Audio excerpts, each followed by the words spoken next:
and I just couldn't resist saying how much I appreciate Alison and the team talking today, because I think this is a really interesting process. And the word that jumps out to me is deliberation. It isn't consultation. And we're at a really interesting time. You know, temperatures are running high in the city with all these plans. So having a calm and informed discussion, such as this citizens' jury aims to do, is really important. And I think, to me, the aims and methods are as important as the outcome, although that's also important. So I'm going to hand over to, I'm going to try and hand over to Juliet Carpenter, thank you, and Alison Chisholm and Robert Weavers. David Howard and Catherine Pope aren't here, but they wanted, or Alison was keen that we mention their names. So I'm going to stop sharing. So yeah, it's a pleasure to be here with you at this Cyclops meeting. I'm joined, as Andy said, by Alison Chisholm and Robert Weaver's colleagues from Oxford University, from the Primary Health Care Department and the Global Centre on Healthcare and Urbanisation. And this is very much a cross-disciplinary project, bringing together our interests in transport, health and climate change in Oxford. And so we're going to, the three of us, present to you the work that we carried out for the Street Voice Citizens Jury. So just to give you a bit of a structure to what we're going to be talking about, we're going to start off with some of the context, which you'll probably be familiar with, then explain who was involved in Street Voice, how it was run, say a bit about the approach we used to facilitation, which was convergent facilitation, and then take you through some of the recommendations, what the evaluation told us about what we achieved, and then talk about what next, and really looking forward to the discussion as well about what you think about it. So yeah, just to start with a little bit of the context. I mean, I think everyone on the call here will understand how transport is so critical to achieving net zero. And yet transport emissions aren't reducing, quite the contrary, increasing, particularly since the pandemic. And so we've got this nexus, if you like, between transport, climate and health, and how the three of those all really feed into each other. And our interests in these areas were really sort of catalysed through some funding that came through from the university, and they were interested in funding pilot projects, so quite small scale projects that looked at the intersection of health and climate change. And we thought running a Street Voice citizens jury around these issues would be an ideal way of exploring some of the interconnections between health and climate change. But as we all know, here in Oxford and elsewhere, that policy proposals to address transport, health and climate change are highly contentious. And you know, Oxford is a prime example really of how this policy proposal has sparked these very polarised views on how to address these critical policy issues. And what we were interested in is to explore how to engage with the public, how to really sort of bring the public together to talk about these contentious, complex policy challenges, to try and move beyond the polarisation, to try and move towards solutions that address these critical issues that we're faced with. And so one of the answers to how do we engage with the public is through these deliberative democratic methods. So it might be through a citizens jury, citizens assembly. You may know of some of these terms already, mini publics. There are various terms for them where members of the public are selected randomly to represent the population of a city or an area to deliberate, as Andy was talking about, deliberation around these complex policy issues. And OECD and others have done work internationally looking at how effective these policies are in developing policy recommendations that can encompass the needs of a range of citizens. So really trying to bring together these differing views on these complex issues. And the idea is that a collective wisdom of a group of local residents, when they're given information and time to listen and consider the issues, can really sort of draw on evidence from speakers and their own and each other's lived experiences to really come to sort of a deeper understanding of the complexity of the issues, and then move towards discussions about what the way forward could be.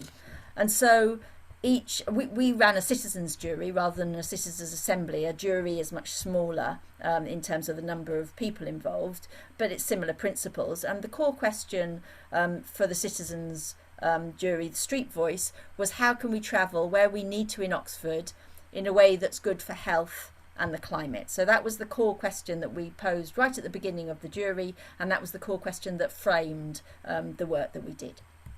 So just to say a little bit about who was involved in Street Voice, as I say, we're a multidisciplinary research team from the university, bringing together interest in health together with sustainable urban development.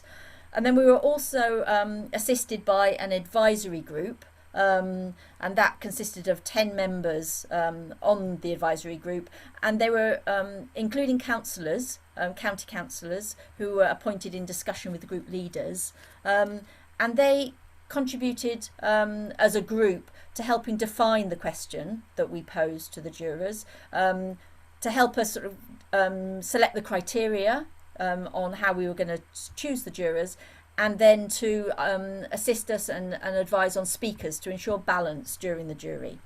So then there were a number of speakers, 13 live speakers, 2 videos, various other ways that we presented evidence to the jury through written statements, for example, and covering the whole gamut of areas that the question was framed around. So around climate change, health, transport.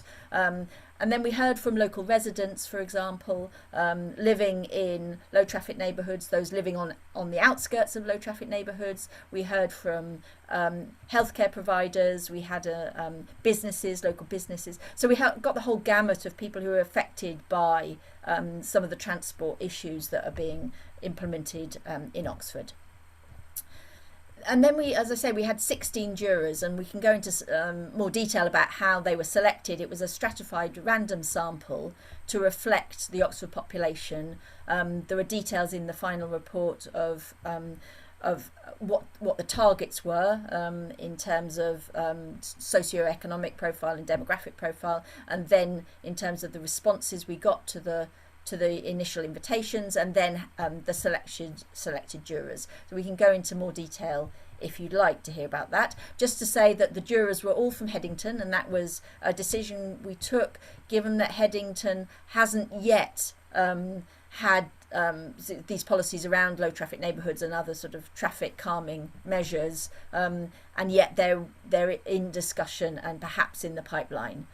So we focused on Headington, and the jurors reflected the population of the Oxford City population, and the focus was on Oxford City. So there's that distinction between where the jurors came from and then what we were discussing, which was the wider context of Oxford City. So 16 jurors is fewer participants than most, for example, public consultations, where we've had the one recently where the online consultation for the transport strategy, where they will have had hundreds if not thousands of responses.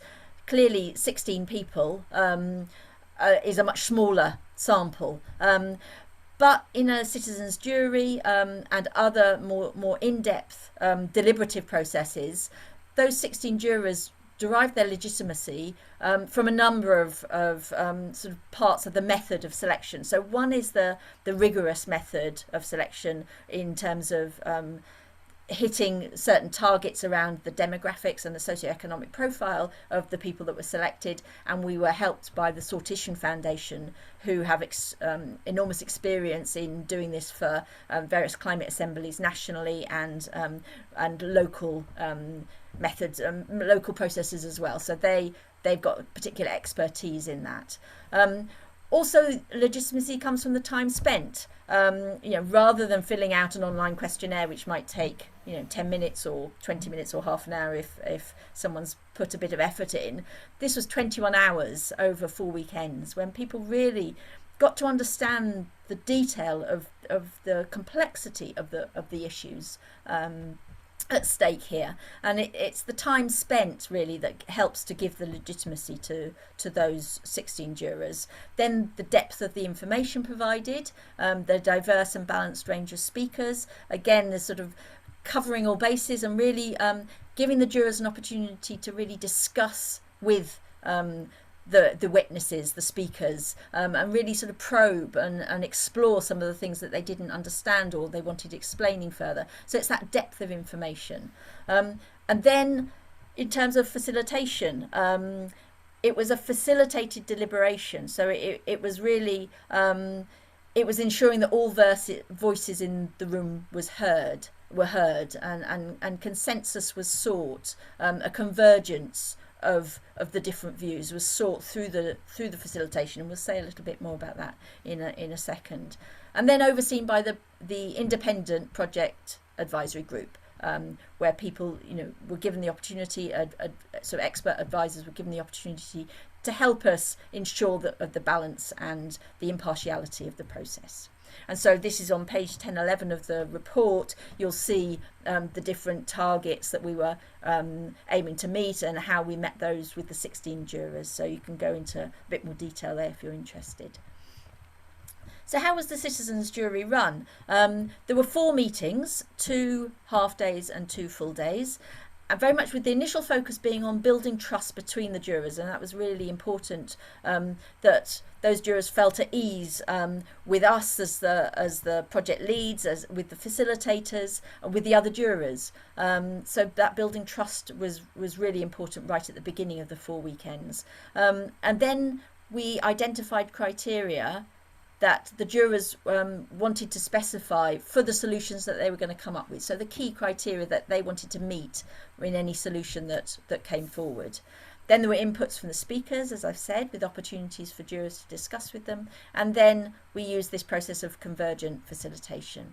And this just shows the timeline. It's page 5 of the report, if you'd like to have a look at that, the timeline of the different weekends and what we covered in each weekend. And just to give you an example of a sample day where you see we had sort of initial sort of discussions, then speaker panel, and then further question and answers, discussions. So we interspersed the panel speakers with discussions and deliberations in small breakout groups with the jurors. So I'm going to hand over to Robert now, who was the lead on communications and social media for the whole process.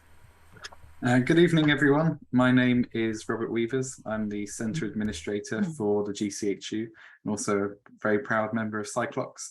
And I will be briefly discussing the external comms perspective of the project.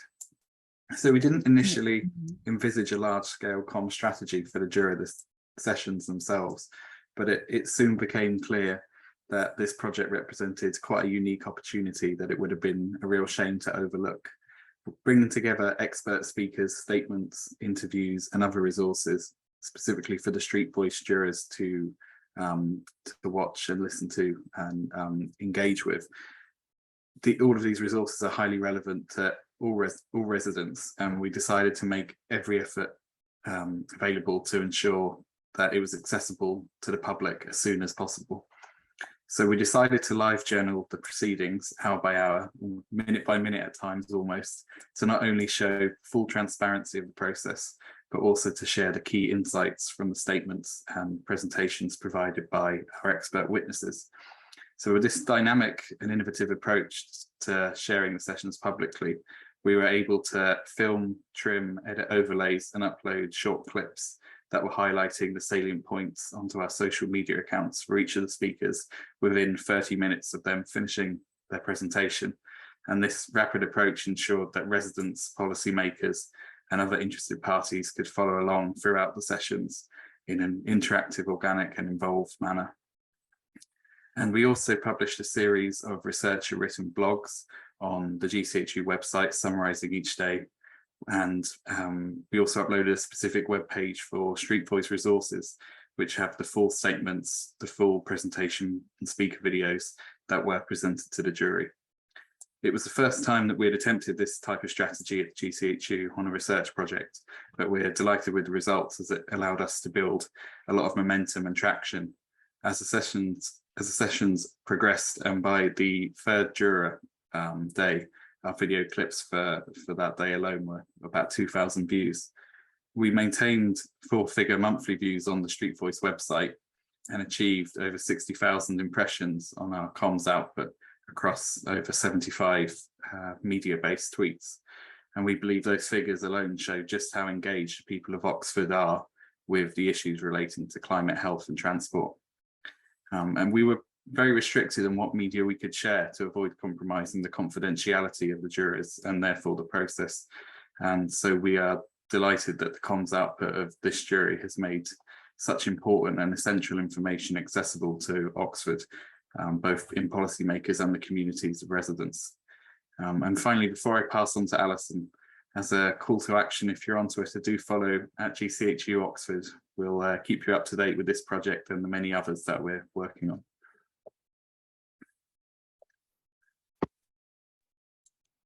Thank you, Robert. Thanks, Robert. Juliet, are you still okay to move the slides through? Thank you. So my name's Alison Chisholm. I'm from the Department of Primary Care at Oxford University. I'm going to start by saying a little bit about convergent facilitation, which was the approach we used to facilitating the citizens' jury. This was the first time, to our knowledge, that the principles and practices of convergent facilitation were brought into a deliberative democratic exercise, like a citizens' jury or a citizens' assembly. I don't have expertise in it myself, but over the course of our citizens' jury, I was hugely impressed by how well the facilitation managed to identify shared needs and work towards finding solutions that meet those needs for everyone. So Paul Kawati was the lead facilitator for this process, and he's highly skilled in the use of convergent facilitation. So I'm going to try and describe the approach in a way that that he might. So it's basically a process that's specifically designed to support groups or communities or anyone who's encountering a lot of disagreement or tension, or where views are very polarized. And it takes as its basis the idea that where there's polarization, there are broadly 3 options. One is to find a way forward where some people are happy but others are not, a kind of win-lose outcome. There's another possibility of just getting stuck or ending up with a kind of watered down, lukewarm kind of compromise where nobody's really happy. But there's a third option that convergent facilitation pursues, which is about trying to find a way forward that genuinely works for everyone involved, and through that produces a wiser, more robust way forward that everyone can genuinely support, and in the process of which hopefully the relationships between the people involved are actually improved by working together. So it builds trust and an orientation towards working together across differences. It starts by listening to what really matters to everyone in the room in relation to the issues or challenges, and takes these as a kind of shared requirements or the criteria for a way forward. And then it supports a group to develop creative ideas and proposals that address those criteria that matter to the group. And a key part of it is really actively engaging with different perspectives and concerns. So rather than ignoring differences between people, between positions or preferences, or trying to skirt around them, it tries to directly engage with them and find something that everyone can genuinely support. And it felt quite powerful. Next slide, please. I'm going to say a bit now about the recommendations, which are in a sense a major output of the citizens' jury. So these were the product of this process of facilitation, a great deal of in-depth collective learning and deliberation, rather than the kind of top of head ideas about what an individual might like. consensus was reached on 41 priority recommendations, which were developed under 5 themes. And in the time we had, we reached consensus on these 41 priority recommendations that were particularly important to at least one member of the jury. There was a 6th cross-cutting theme of affordability and fairness that applied across all these other 5 themes. So it's not listed as a separate one, but it was very much front of mind throughout all the recommendations. Although there were these separate themes, the jurors felt that the changes should, as far as possible, be brought in on multiple fronts in a coordinated, sequenced way, with restrictions brought in alongside factors that enable movement around the city. And as well as these 41 recommendations that were prioritised and which consensus was reached, there were over 100 more. There was a total of 157, on the rest of which there were varying levels of support or resistance. And again, in the report, there's quite a hefty appendix where you can see the list of those 157 recommendations with coloured bars that indicate how much support there was for each, for which ones people felt there needed to be a bit of adjustment before they could get behind them, and where there was opposition to some of them. So the ones that we didn't reach consensus on are included in the report by way of kind of data, to see, you know, which ones generated support and which didn't. And the 5 themes for all of them were public transport, active travel, private vehicles, education and public engagement, and infrastructure and logistics. So I won't go through all of them now because that'll take forever, but I'll give you some headlines. So in the public transport category, there was a great deal of support for improving public transport, and that was a real priority for a lot of the jurors. There was a wish for buses to be more reliable by including more bus priorities, bus lanes or bus gates where that was appropriate, but not at the expense of pavements or cycle lanes. Public transport needs to be very disability friendly for visible and invisible disabilities. And there's a lot of support for reactivating a service like the Pick Me Up. Next slide, please. On active travel. So there's a particular emphasis on enabling anyone, but children in particular, to travel actively and safely by restricting motorised traffic on school routes and providing cycle training, and also support for electric micromobilities as well, and interventions to allow people to trial these new technologies, and also to support them in renting or buying, having access to those technologies where they wanted to. The next one was private vehicles. There was quite a lot of discussion about low traffic neighbourhoods, and but beginning with the recognition that for some people and for some journeys, private cars are really essential, and for those journeys and for those people, the use of them should be enabled. It was held to be really important that any changes attend to the needs of people with disabilities, that they don't disadvantage any particular groups of people unfairly, and the jurors were really aware of the need to allow access for health, caring and some other key activities to take place.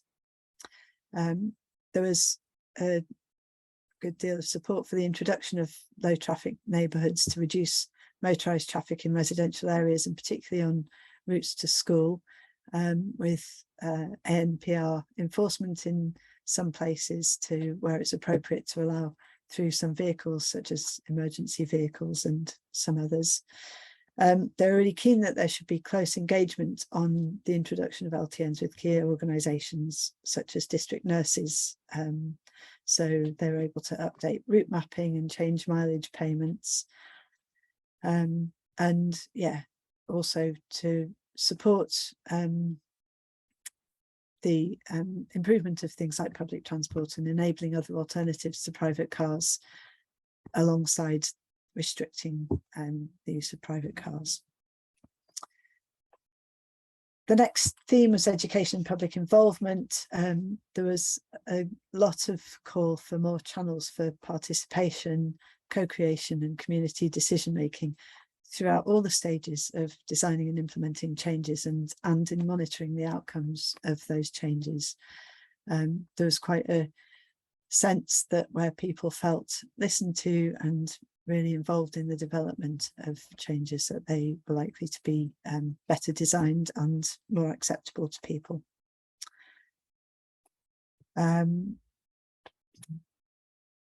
the next theme was infrastructure and logistics. There was a call for improved infrastructure on many fronts for active travel and also for electric vehicles. Quite a lot of discussion about road space allocation, about the importance of the quality and maintenance of paths, signposting routes and other ways to assist people in navigating their ways around, and lots of support for improved cycle storage and security of bicycles. So that was a bit of a whistle-stop tour of the recommendations, but as I say, they're available in great volume in the report if you'd like to explore them more there. I'd like to say a little bit now about the evaluation of the citizens' jury. We're really keen to evaluate it in order to learn about, how it had gone, what we might do differently, and also so we could be realistic about some of its limitations. We carried out an evaluation of the process based on jurors' perspectives of participating in the citizens' jury. We asked them to complete quite a lot of questionnaires before the process started, again after each of the 4 sessions, using standardised instruments that would allow us to compare our process to other citizens' juries and citizens' assemblies. And then at the end of the citizens' jury, invited the jurors to take part in in-depth telephone interviews with an independent researcher. She's part of the primary care department, so not entirely independent. We didn't have resources to bring in fully independent evaluators, but she had no involvement at all in the organisation and delivery of the citizens' jury. So she was about as independent as we could get. And we are also interested in evaluating the outcome of the process, which is in some ways more complex and challenging, but we're interested in looking at the impact, the kind of medium-term impact of the process. Will the recommendations be adopted by Oxfordshire County Council? Which ones will be? How will they be? And we're aware that the council itself is figuring out at the moment how this report fits with their policy and decision-making processes, and what next. And we're also interested in looking over the longer term at the legacy of this. Will the local authority change the way they consult and engage with the public? That's on the cards anyway. They're already looking at their methods of consultation and engagement. But we'll be curious to see if we can detect any impact on their likelihood of adopting deliberative methods in the future. The questionnaires that the jurors completed for us largely suggested that they felt that the process was perceived as unbiased, that they were given a variety of perspectives, that the recommendations that were produced at the end reflected overall the views of the jurors. About half of the jurors raised the issue of time limitations, because although it was wonderful to have 4 separate sessions over 4 weekends, there's an almost unlimited amount of content that one might like to cover over that time. And so some of them said they would have liked another couple of hours to half a day at the end to deliberate more and to agree on the final wording of the recommendations. And we'd certainly take that into consideration when we were planning future citizens' juries. However, we still think the process basically captured the jurors' main priorities. We don't think the time constraints resulted in any kind of systematic bias in the recommendations that were agreed on in the end. The jurors said they emerged from the process feeling better informed, and also with a much better understanding of other people's views and perspectives. And they said they were more likely to, in the future, engage in decisions that affect their community, having taken part in this.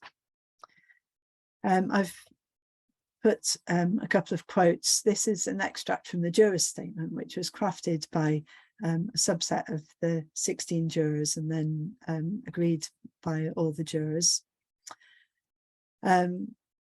So they said, we knew that reaching agreement on how to balance people's travel needs with environmental and health considerations would be challenging and would involve much negotiation, including arriving at a greater understanding of the difference between needs and wants.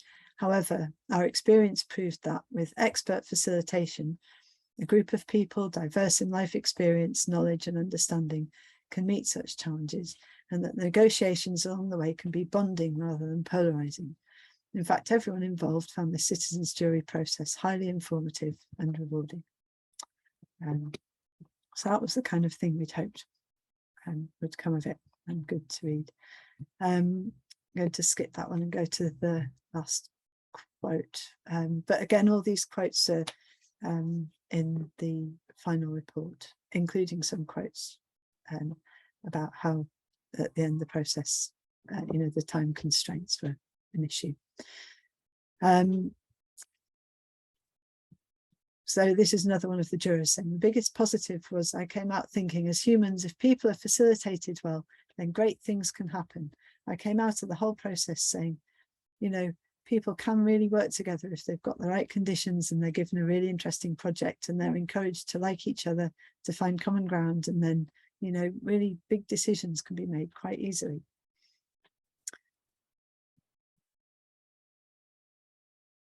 So that's all I'll say on the evaluation. And I'll just finish really with a question about, what next? We don't want this citizens' jury just to be an event that's now finished and there's a report and everyone just kind of gets on as they were.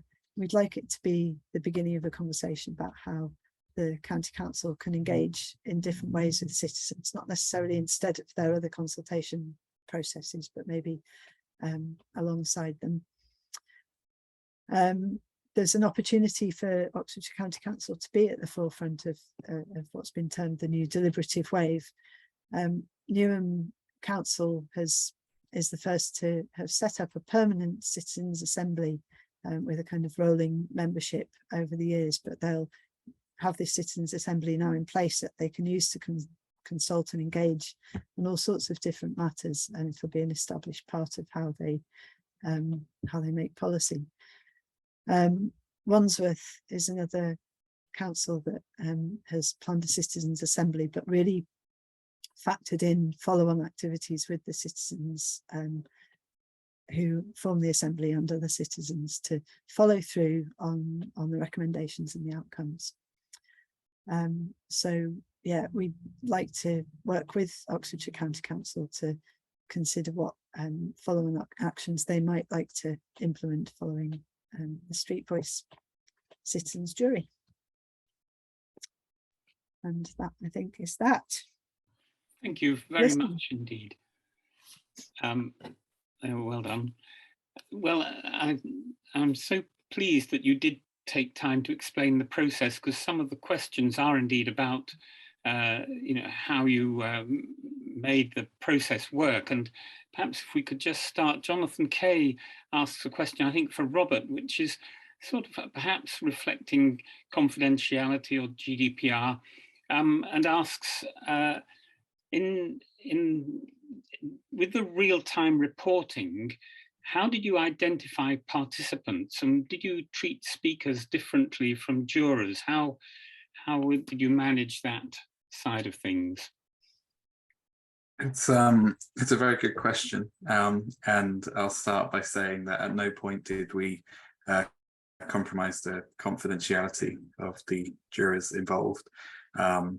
we made sure never to have them on photographs or videos during the uploads of what we were putting out.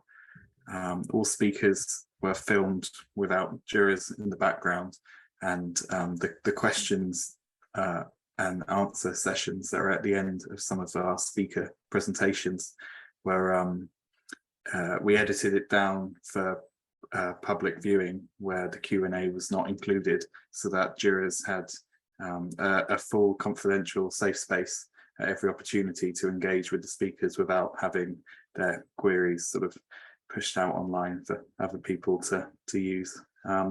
So it was completely important, and we made sure at every step that we didn't, any of the views or particular details of what jurors were discussing wasn't broadcast publicly, but it was instead more of a presenting the speakers separately, and then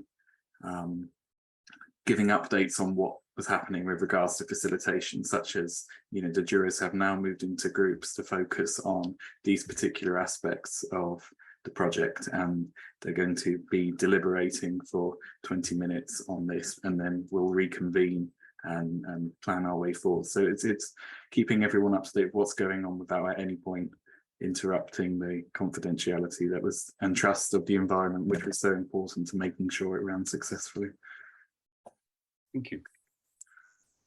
There's a question from Robin. Who constructs the balanced list of speakers and how?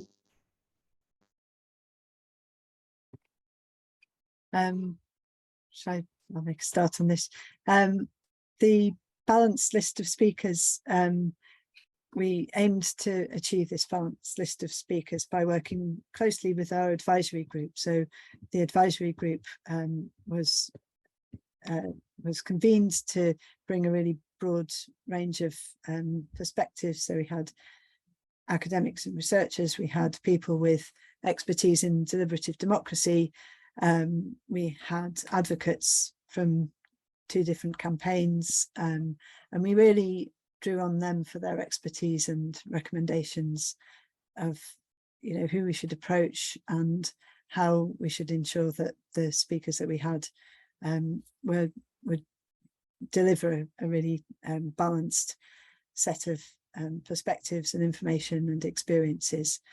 And as you'll be able to see from the report, the speakers covered quite a large range of perspectives, including people from the research world, businesses, and local residents. We had statements from people who lived within and on the periphery of low traffic neighbourhoods. We had a teacher from a local school, people who deliver healthcare. So I think with the assistance of the advisory group and using our own contacts. So the advisory group would in some cases recommend individual speakers, and in some cases we also asked them to recommend categories of speakers to ensure that even if they didn't identify individuals, they'd say you need to hear from this group of people, their perspectives relevant, and then we'd follow it up and approach people. But yeah, I mean, it's a good question. So the advisory group helped with that, but who chooses the advisory group? And well, that was us, and who chose us? And eventually somebody's making some choices and judgments. But we did it in the most transparent and fair way that we could.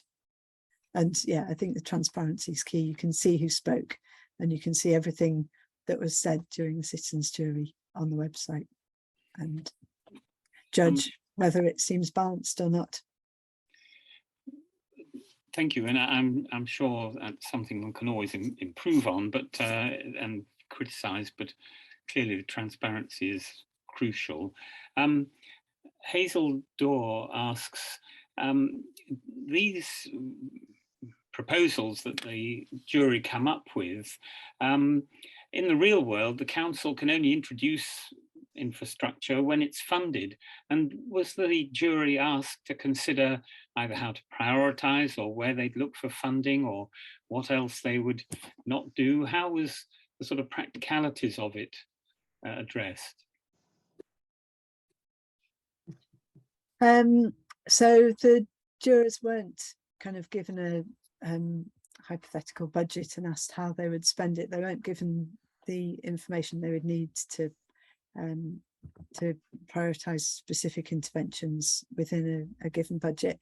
They were aware, because they had input from council officers, that there are these real world constraints, and you can't just obviously if it was as simple as putting all the ducks in the row in the right order, then the council would probably have done that. And there's they're constrained, of course, by available funding, but they're encouraged to think about not only what the council could do themselves, but who they could influence, pushing influence upwards, where that's possible, to central government, to other local organisations that aren't local government but might be the NHS or might be businesses, and to think about how to collaborate with other organisations, even if they can't directly control when bits of budget are released. But yeah, they recognised that there are constraints on local government and what they can fund and bring in when. Thank you. And I'm just intrigued that it was Headington, and Hazel and Steve live in Headington. Do you think it would have been any different if you had used people from the whole of the city? Was there a strong Headington focus to the answers that came out, or did it seem to generalise to the city? Yeah, I mean, it's hard to say how different it would have been. I think it's important to say it wasn't just Headington, it was Headington and the surrounding areas. So we included 5 electoral wards, which covered, different sorts of neighbourhoods, some outside the ring road, some inside. So Sandhills, Barton, can't remember all the 5 wards at the moment, but it wasn't just Headington. Right. We selected them in order to encompass lots of different infrastructure, different built environments, different socio demographics. So I think if we'd just chosen Headington, then that probably wouldn't have been so representative of the city. We considered at one point, sort of early on in the process, that East Oxford might be a good place to site it because the LTNs had been introduced, but we decided against that, favouring somewhere where there's a possibility that they would be introduced but hadn't been yet, and people were less committed to a pro or anti-LTN position. Yeah. And so yeah, Headington and those quite wide surrounding areas seemed a sensible kind of compromise. We wanted to have in order to make the venue as accessible as possible to the participants, we wanted to have it in one part of the city rather than having people needing to travel a long distance, because that would have made it more difficult for some people to attend. Yes, I was going to ask where you all met. The question sorry, oh yeah, sorry, Catherine, do go on. There's a question from Joe who's asking about people who were not able to participate in active travel. And he says, in an increasingly aging population, how is this reconciled with active travel priorities? Yeah, thank you for the question. Probably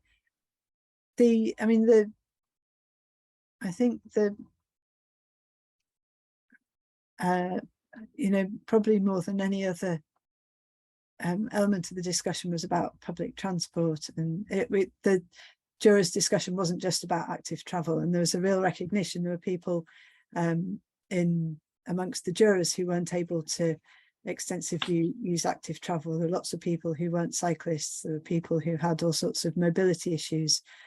So the jurors themselves brought the perspective of people who struggled to use active travel. And so, yeah, there was a big emphasis on making public transport reliable, accessible, affordable. There was a real recognition of the need that for some people, car journeys are absolutely essential and really necessary. And in those cases, they need to be enabled and facilitated, and that interventions brought in shouldn't disadvantage any particular group, particularly people with disabilities or any mobility issues. Thank you.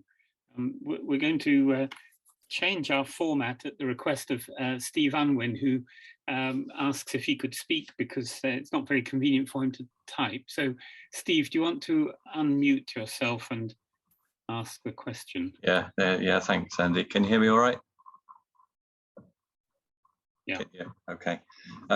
Yeah, this is a fascinating process you've described. I mean, I only wish that the people in Parliament would adopt such a constructive way of avoiding polarization. But my question it relates to the 41 issues you've got consensus on out of 157. Can you comment, is that sort of typical in this sort of process? Or, I mean, at first sight, does it mean that, yes, they found consensus on a quarter of the issues, but not on 3/4, or is that a very unfair assessment? So there was quite an involved process by which the recommendations were prioritised and consensus was reached on those 41. I think if we'd had more time, more consensus would have been reached on a greater number of those recommendations. The 41 where there was consensus, there wasn't necessarily immediately consensus, and that was worked through the process of convergent facilitation to surface the issues that meant that some people felt they were opposed to them, or that the recommendations, the proposals needed to be changed in some way before they could. So yeah, given more time, I think the jurors would have reached consensus on a greater number of them. There are some that probably they wouldn't have, I don't know, or it would have taken more time than we could reasonably perhaps expect people to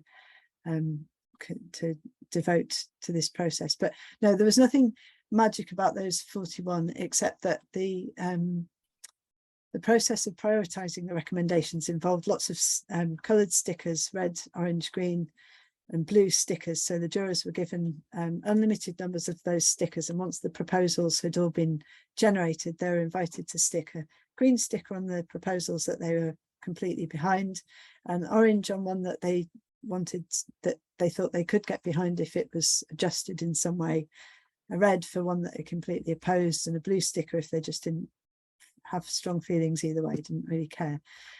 They were also given each a very carefully rationed set of 7 gold stars, and they were invited to stick those on the proposals that were really important to them. So in prioritising the recommendations, we went first of all to the ones that had at least 1 gold star next to it, because that meant it was really important to at least one of the jurors, and some of them had multiple gold stars stuck to them.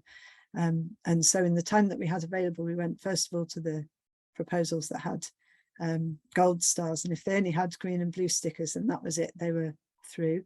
But if a proposal had a gold star to show it was really important to someone, but also some orange or red stickers, then we would work with that proposal. We'd understand what resistance there was, or what uncertainties there were around supporting that proposal, and then in a group discuss, you know, how we might change it in order to allow everybody to feel they could get behind it. So that's where those 41 came from, and yeah, with a bit more time we may have got more. Sandra has an interesting question which sort of leads on from that, about the individual journeys that jurors underwent in terms of their views. So how much did they change? Were there some, for instance, that were against some active measures who became pro? And were there any key moments which prompted those shifts?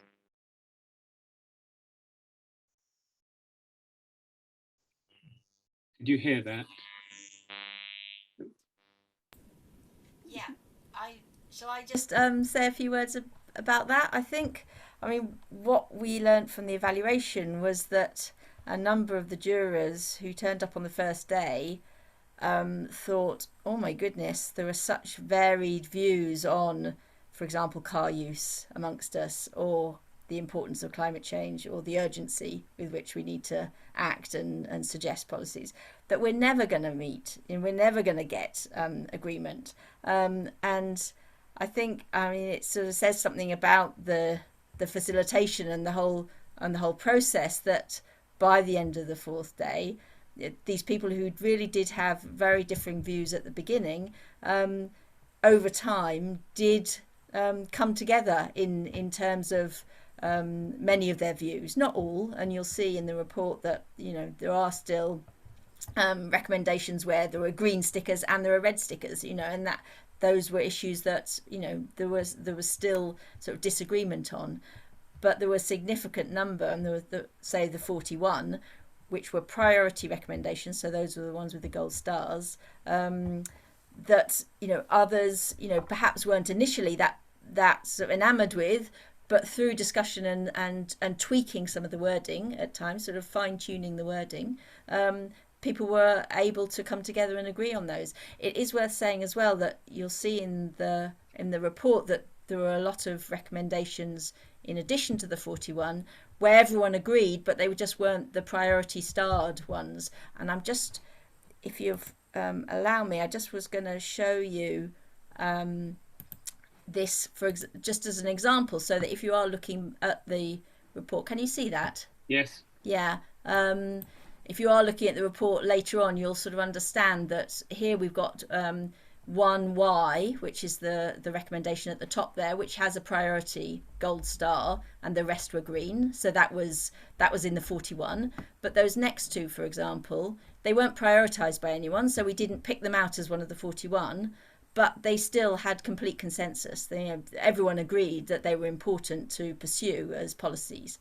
So it takes a bit of time to sort of understand what's being said by these graphs, but they do reflect, and they do show, reading through, the level of, the degree of support, if you like. And, you know, coming back to the question, I don't think there was sort of one light bulb moment for those who were sort of more skeptical or more sort of or more, you know, resistant to some of the ideas that were then discussed. I think it was a question of over time, discussing, you know, each time the jurors got together, they discussed in different groups, so they were never sort of the same jurors going around those breakout rooms. So you got to hear other people's views, you got to really exchange views, and then you could question the speakers, the witnesses as well. And so I think it was a gradual process over the 4 days, rather than being like one moment when, you know, one presentation sort of tipped people into understanding something better. I think that's true. I don't know if Alison's got anything else to add to that. No, I don't think she has. And that actually is relevant to one of the other questions that's come up, which is, clearly you were dependent on a lot of data and getting that across to the jurors. And were there any topics where you felt the data was what changed their minds, or to help them to reach an agreement? Or indeed, were there areas where a lack of data was a barrier, in effect, to progress? Well, I wouldn't say there was a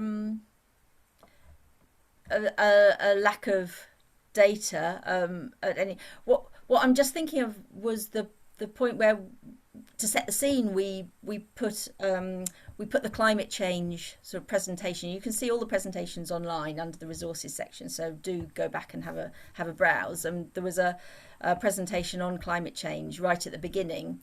And then a lot of other speakers, and in the next weekend we met more speakers, and, you know, it was a build-up of, you know, a lot of information.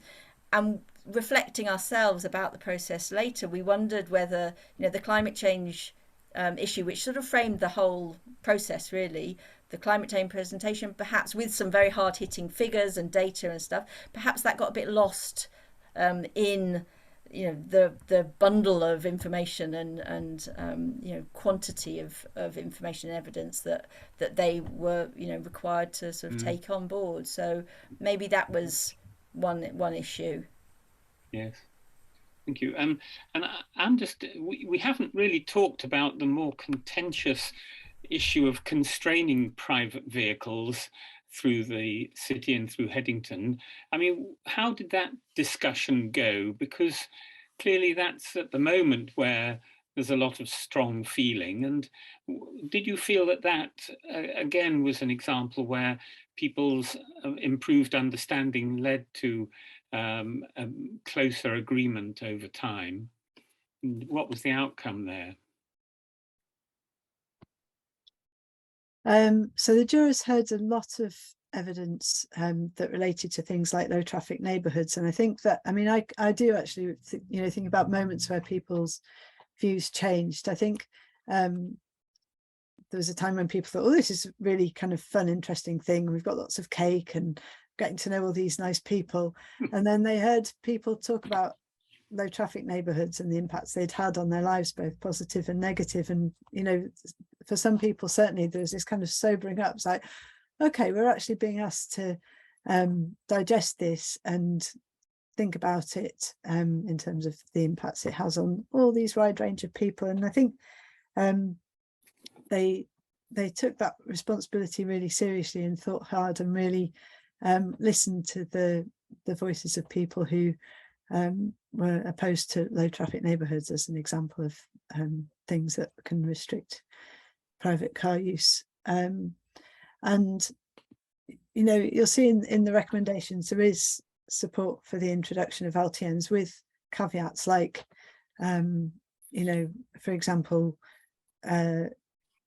really engaging with groups like district nurses and carers and making sure that they have an opportunity to work with the people introducing them to ensure that they don't make their work lives completely impossible, and at the same time as restricting the use of private cars for some journeys, really pushing to make available alternatives and make them really accessible and allowing people to try them out. You know, e-cargo bikes, which won't work clearly for everybody for every journey, but there are some journeys where that might be a, you know, possible replace, you know, possible alternative. So really make the alternatives available while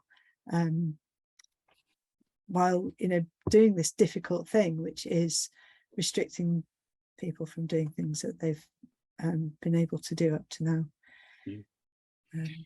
Well, thank you. I wonder if just as there's other questions that we could go into. I think we could be here for a long time about various ones, but we probably ought to stop there. But I wonder if speakers would just like to sum up anything that they'd like as a take-home message. If I ask Juliet first, perhaps, and then Robert, and then Alison, what would you like your audience to think on, as it were, after this? I think the power of face-to-face and level-headed discussion and deliberation, and I think, you know, those 4 weekends really illustrated the power and the value of that mode of trying to work through a complex issue and come to sort of converge around sort of recommendations, and the value of that discussion compared to, you know, what we've seen happening, you know, in the discussions, or rather sort of exchanges around sort of recent policy, you know, issues in Oxford. So the sort of contrast, I think, and the value of a process like this. Thank you. Robert, your experience. I'll echo Juliet in that it was just such a fulfilling and engaging process to even just witness, and in the world that we are at the moment, the opportunities to see such positive discussion and people willing to move their sort of boundaries mentally on issues that they're very passionate about. It's quite something to see occur. And something we desperately need in more areas of society. And just a quick shout out, I put in the chat some details of another event we'll be doing later next month, which you're all most welcome to attend. If you can email us at any point if you have something else crop up that's urgent, but if you'd like to come and meet us in person and discuss things, then you're all most welcome to join that event as well. Thank you. And finally, Alison, who has also helpfully put up the link in the chat to the full report. Alison, last word to you. Thank you. Yeah, I think, echoing what Robert and Juliet have said, I think as organisers of this, we went on a bit of a journey, no pun intended, alongside the jurors, that, there was eye-opening and a bit of a roller coaster. We weren't quite sure how it was going to go, but actually it was powerful, and it was quite humbling to see what ordinary people can achieve when they're given space and resources and information and support to work constructively towards finding positive solutions. And there's no doubt these processes are quite resource intensive, and so I personally feel that they're valuable in developing policy, but yeah, for me, that looking kind of at the longer term impact and legacy of them, and making sure that when they're carried out, they're tied and aligned to the decision-making timelines and processes of government, or whoever the decision makers are, is key. Yeah, thank you, and good luck with your ongoing conversation with the County Council, because as you say, that is the real acid test of the information and process you've gone through. So yeah, well, thank you all. Thank you for having us. Okay. Thanks very much. Thank you. Thank you, everyone.